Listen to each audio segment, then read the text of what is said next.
There's the fire. You can see the smoke in the air and all the little pieces of particulate matter. We put all of our explosives away from our house, and we have our car over here that's packed and ready to go. On Labor Day weekend, 2020, one of the largest wildfires in California's history exploded in the Sierra Nevada mountains above Fresno. Well, there's a gas station. They don't have any fuel left, though.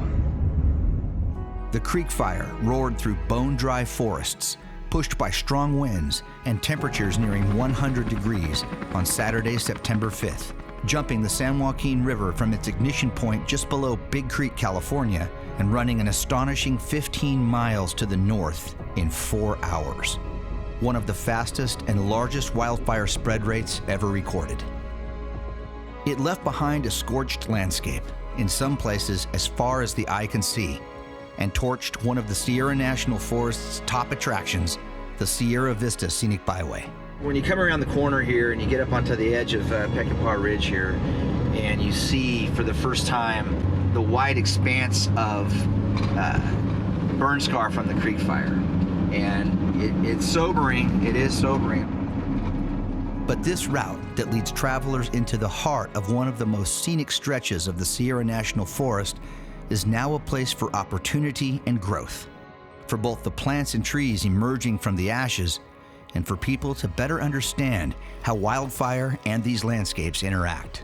There's an interesting mix here of white and blue oaks that are starting to come in with their foliage, and then there's oaks that are not going to have foliage ever come back.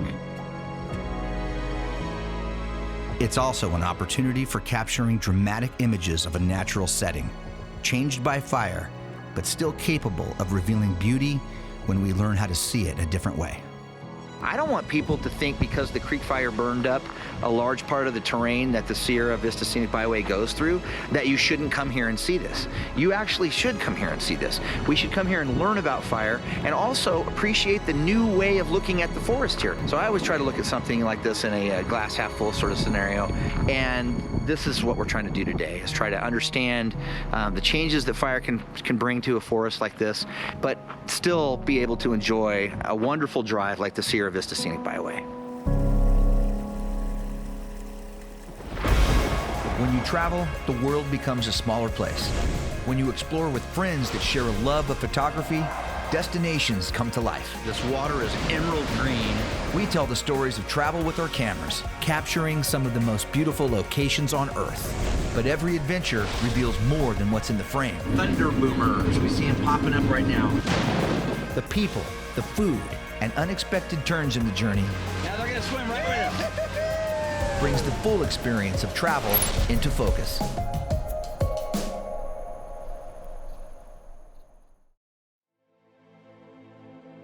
Outside Beyond the Lens, brought to you by Visit Fresno County, nature, diversity, found in the heart of California's Central Valley. Stay in Fresno or Clovis and drive to 3 nearby national parks. By Hedrick Chevrolet, supporting the spirit of travel in each of us. Every journey has a first step. Start your next adventure here. By Fresno Yosemite International Airport. Rediscover your love for travel with more options, more flights, more connecting you to the people and the places you love.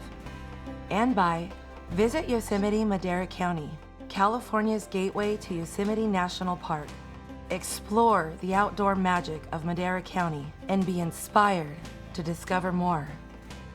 And by viewers like you.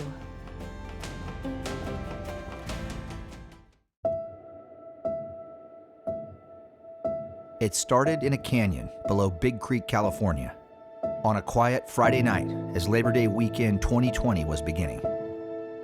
One wisp of smoke rising from a single point on Earth that would explode the next day and send thousands of people scrambling for safety, some literally running for their lives. The next day, Saturday, September 5th, I woke up to local news reports of another California wildfire like many I've seen before. This one given the name the Creek Fire by agencies that would be fighting it. But this fire had a very distinct difference for me. It was burning in my own backyard. The forests and places I had grown up exploring as a boy were on fire now.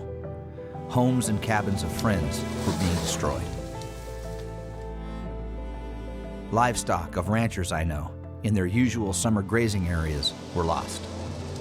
By 1 o'clock on Saturday afternoon, I knew this one was bad.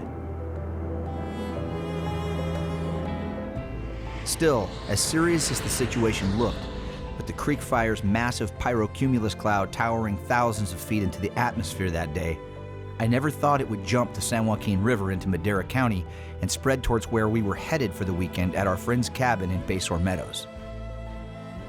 When we got there, I saw a sky like I've never seen before. Thick black smoke bellowing above, a constant rumble of thunder caused by the pyro clouds, huge smoking chunks of bark and wood raining down everywhere, and then word that the creek fire did in fact jump the river and had burned nearly 15 miles in just a few hours, directly toward where my family and I were preparing to camp for the night. Okay, it is almost 7 o'clock and we've just gotten the evacuation order to evacuate Basor Meadows. The cabin is back there and the sky's looking pretty gnarly. Doesn't seem like it's close, the fire's close, but the smoke's been getting worse and the sky is pretty angry and red and gnarly looking, and we're getting reports that people down in Mammoth Pool are having a tough time and maybe even jumping in the river to save themselves from the fire. So the sheriff went through the neighborhood here and just ran the siren and said, get on out. So we are on our way down after spending 2 days of prepping food and packing and getting up here. Good old 2020. Like so many of those first days, I was astonished at how far and fast the creek fire spread. Every hour, another evacuation order. As the initial shock of the creek fire began to settle into realization that this was going to be a historic and widespread event, the days and months of adjusting to smoke-filled skies and a blanket of ash on everything began. You know, if this was a normal Labor Day weekend, there'd be cars lining every inch of the road. There's not a single car in sight. It's crazy how much ash there is blanketing the entire lake. It's also weird how peaceful it feels out here.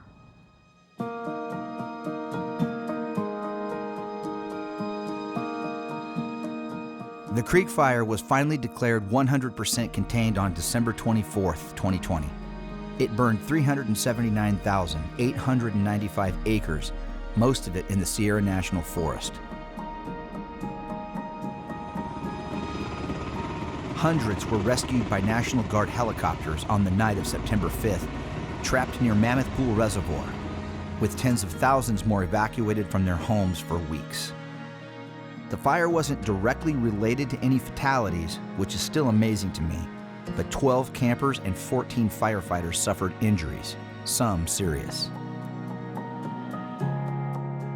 The creek fire destroyed at least 856 buildings, including half of the homes in Big Creek, California, and cost taxpayers nearly $200 million in fire suppression costs.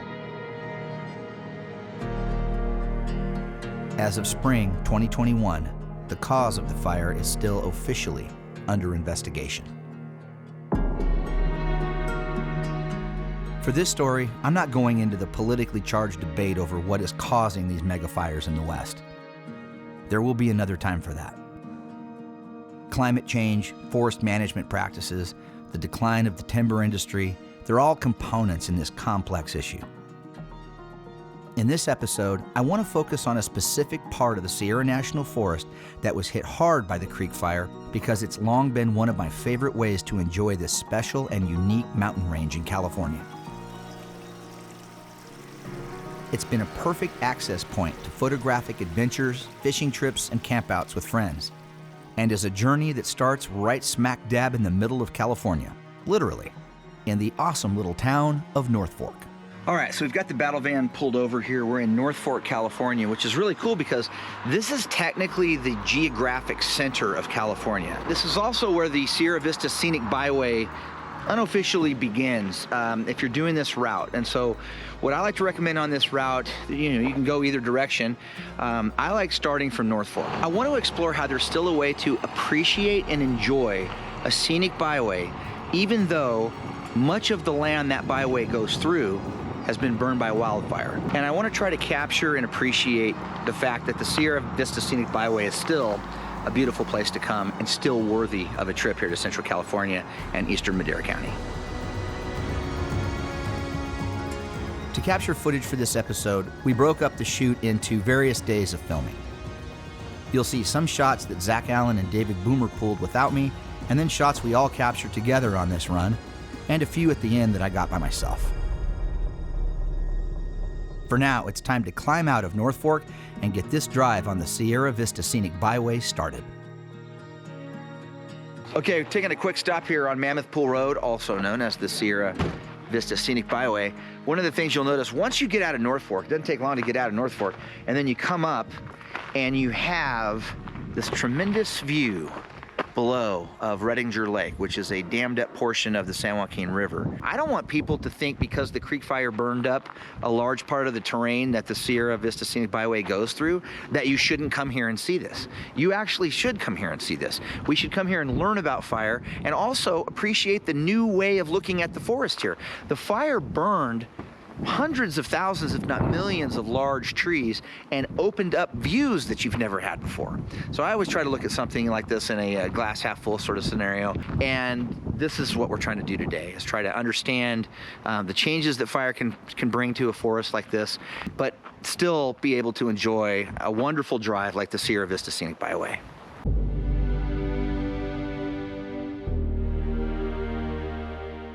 The complete route of the Sierra Vista Scenic Byway is about 100 miles long, winding through what I think is some of the best scenery in the entire Sierra Nevada range. Parts of this route are closed in winter and early spring due to snow, and because of the creek fire, bridge repairs and some road repair may be ongoing. So it's a good idea to check the Byway's website before setting out. It's also the best place to see a detailed map of the entire Byway route. When you come around the corner here and you get up onto the edge of Peckinpah Ridge here, and you see for the first time the wide expanse of burn scar from the creek fire.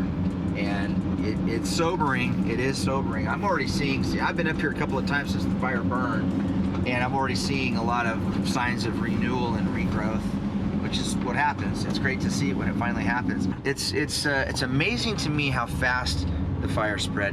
What we're looking at right now is actually day 2 of the fire. So day 2 of the fire jumped the San Joaquin River down by Jose Basin behind us, and then burned up to the top of Peckinpah Ridge, where kind of we are here, where the Mammoth Pool Road comes in. Then went north and east towards Mammoth Pool. We're seeing some great signs of the forest here, starting to come back. So let's get out here and check this out. What do you say, Zach? Yeah, let's hit it. You want to do it? Yeah, let's hit it. Dave's already out, right? Ready. Okay, let's do this. 8 months after the creek fire roared through this landscape, life is returning, as it always does after wildfire. On this hillside along the Byway Drive, black oaks emerge from the ashes to start a new cycle, in the shadows of the charred parent trees that gave them life. There is some comfort in knowing that this landscape will one day hide the clues of what happened here. The tough part is coming to peace with the fact that this won't happen in our lifetime. It will be something future generations will enjoy.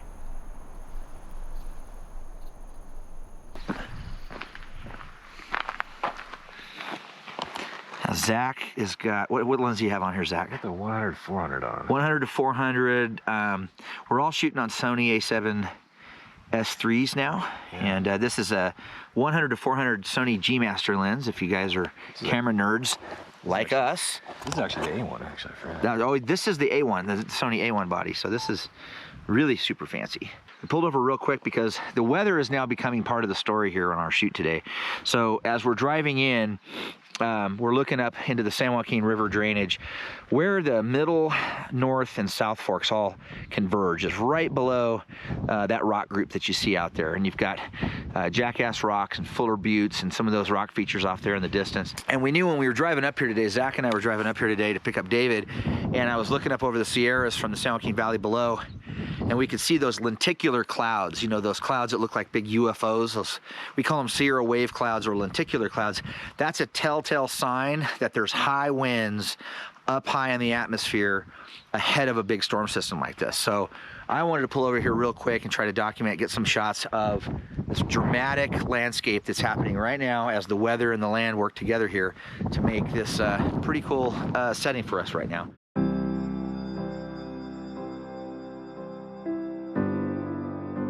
Deeper into the mountains along the Sierra Vista Scenic Byway, we finally met the approaching storm we were shooting a few miles back. Yeah, look at the snow. It's right now we've got snow coming down, you guys. This is probably 5,000. I think we're above 5,000. About 5,000 feet. Here it comes. Yeah, maybe get a camera on that, Zach. I'm just saying, we shoot a little thing, travel show, maybe a camera on it might be cool. Oh, look at that. And just like that, man, it's coming. So we're gonna have to watch that today because we're gonna drop down in elevation right now. We're still up pretty high right now, like Dave said, like around 5,000 feet. We're gonna drop down below that, down into the Mammoth Pool Basin, and then we're gonna climb all the way back up to like 7,000 feet. So we've got to kind of watch accumulation for snow today. You know, the battle van is 4-wheel drive, and the tires aren't great on her right now, but I think they can still get the job done. The Sierra Vista Scenic Byway is a beautiful drive, and I don't care what the weather's doing outside. I don't care if the forest is burned all down around it. I'm enjoying myself. I think you will too if you come out here. And try to appreciate what's happened here instead of looking at it from a point of devastation, which for a lot of people it is. It's still a natural thing that happened, and it is a process that these forests go under and through for the millennia. They forests burn and they regrow, and they burn and they regrow, and this is what they do. So I think coming here and enjoying this drive and just changing your expectation on the Sierra Vista Scenic Byway is a good piece of advice.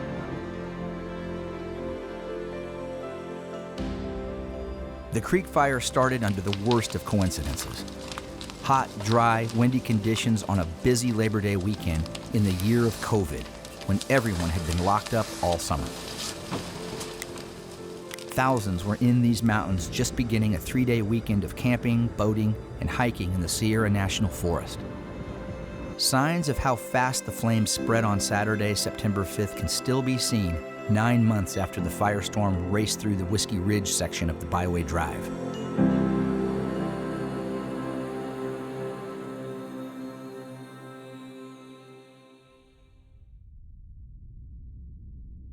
One of the highlights of the Sierra Vista Scenic Byway is a pullover with world-class views of the San Joaquin River drainage, where all 3 forks of the river converge above Mammoth Pool, the mile-high overlook.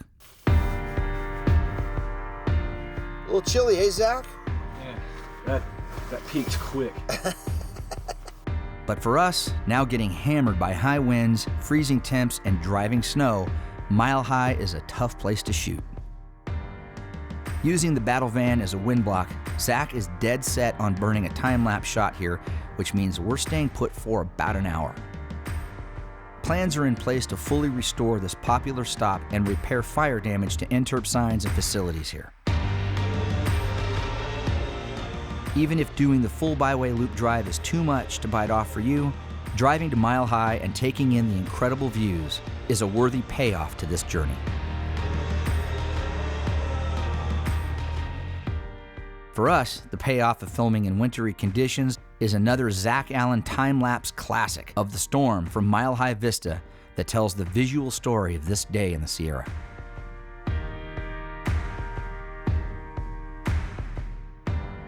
As the drive drops into the Mammoth Pool Basin, more signs of a forest beginning to recover are found.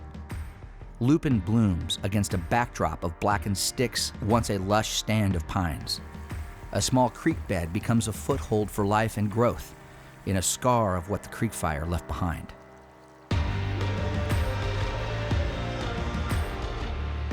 On our climb out of the Mammoth Pool area, as we gain in elevation, the storm has worsened, and now blackened forests are turning white.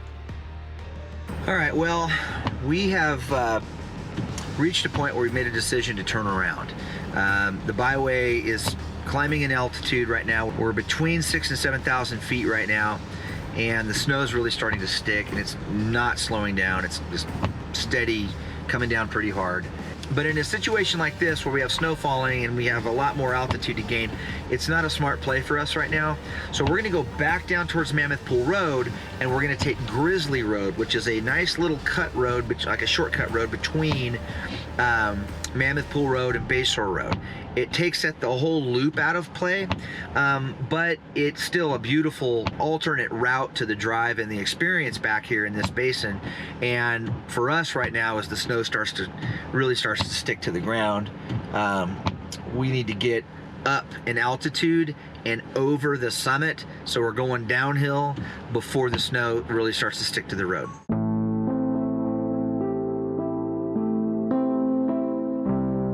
The stubborn storm was actually a blessing in disguise. We were able to climb out on Grizzly Road and grab some snowy scenes like this before joining up with Bayshore Road and eventually making it down to Bass Lake.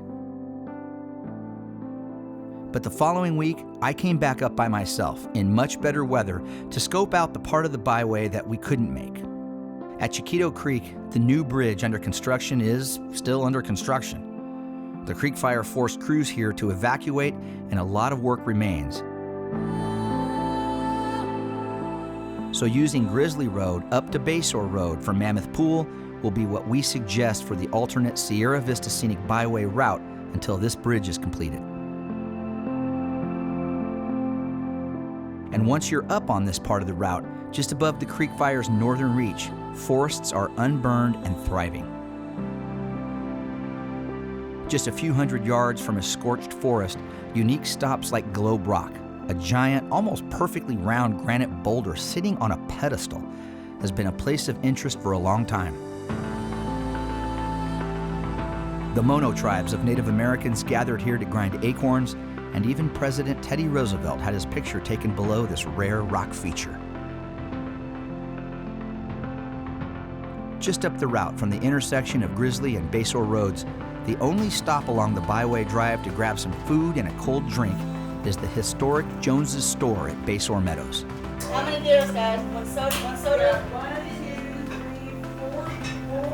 4 beers? 5 beers. 5 beers? 5 beers. This place has a centuries-old history behind it and is known locally for its incredible cheeseburgers cooked up on an old seasoned flat top in the kitchen.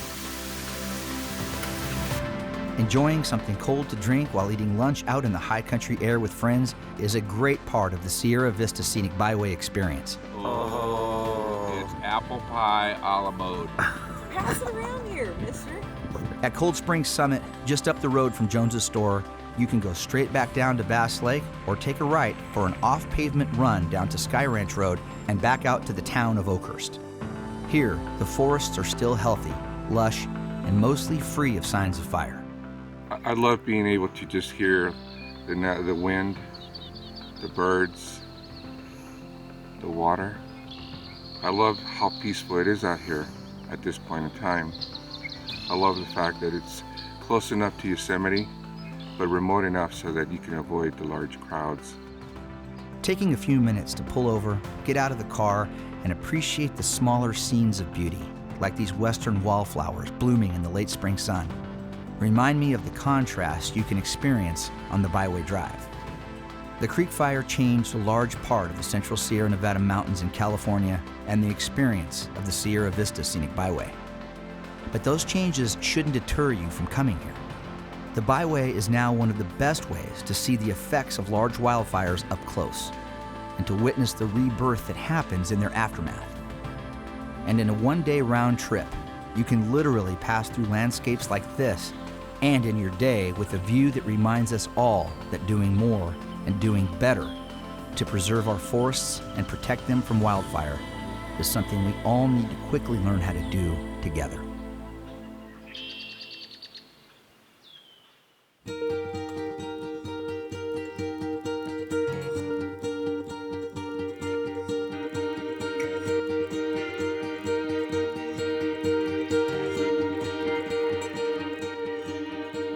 changed my mind.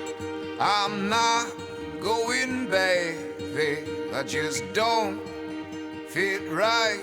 And when I do, I feel something. Outside Beyond the Lens, brought to you by Visit Fresno County, nature, diversity, found in the heart of California's Central Valley. Stay in Fresno or Clovis and drive to 3 nearby national parks. By Hedrick Chevrolet, supporting the spirit of travel in each of us. Every journey has a first step. Start your next adventure here. By Fresno Yosemite International Airport. Rediscover your love for travel with more options, more flights, more connecting you to the people and the places you love. And by Visit Yosemite Madera County, California's gateway to Yosemite National Park. Explore the outdoor magic of Madera County and be inspired to discover more. And by viewers like you.